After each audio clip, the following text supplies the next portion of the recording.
கர்மா is பூமரன் அப்படின்னு சொல்றாங்க இல்லையா? அப்படின்னா என்ன? ஒரு சின்ன கதையில பாக்குறாங்க. ஒரு ஊர்ல ஒரு ராஜா இருந்தாரு. அந்த ராஜா தன்னுடைய மக்கள் எல்லாம் பசி பட்னியில பஞ்சத்துல வாடக்கூடாது அப்படிங்கிறதுக்காக ஊருக்கு ஒதுக்குப்புறமா ஒரு அன்னச்சத்திரம் கட்டி 24x7 ஹவர்ஸ் அவர் அன்னதானம் பண்ணிட்டே இருந்தாருங்க. அப்ப பக்கத்து ஊர்ல இருந்து ஒரு நபர் நடந்து வந்துட்டு இருக்காரு. அப்பெல்லாம் பஸ் வசதி இந்த மாதிரிலாம் பெருசா இல்ல இல்லைங்களா? ஒண்ணு குதிரை வண்டியில வருவாங்க, அப்படி இல்லைன்னா நடந்து வருவாங்க.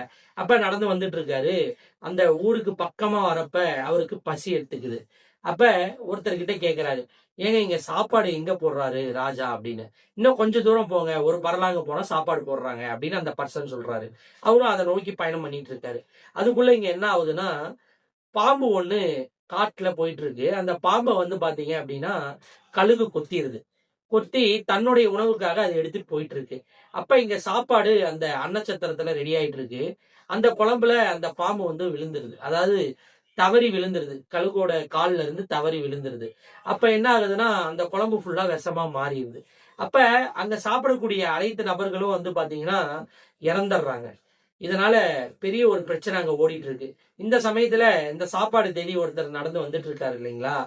அவர் வந்துட்டு இருக்கக்கூடிய அந்த சூழ்நிலையில கிட்டத்தட்ட பக்கமா நெருங்கிட்டாரு.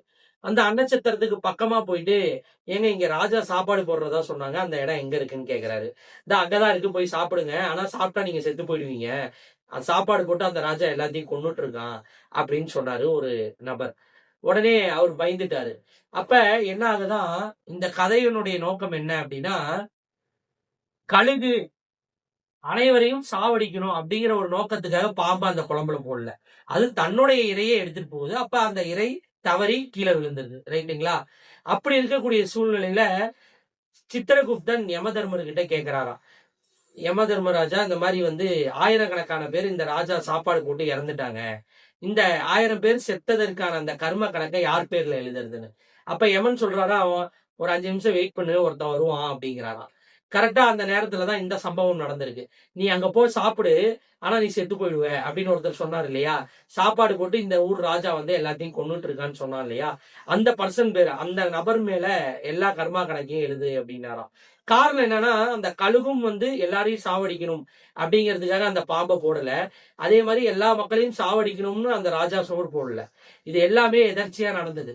அப்ப என்ன விஷயம்னே தெரியாம புறம் பேசினாங்க இல்லையா?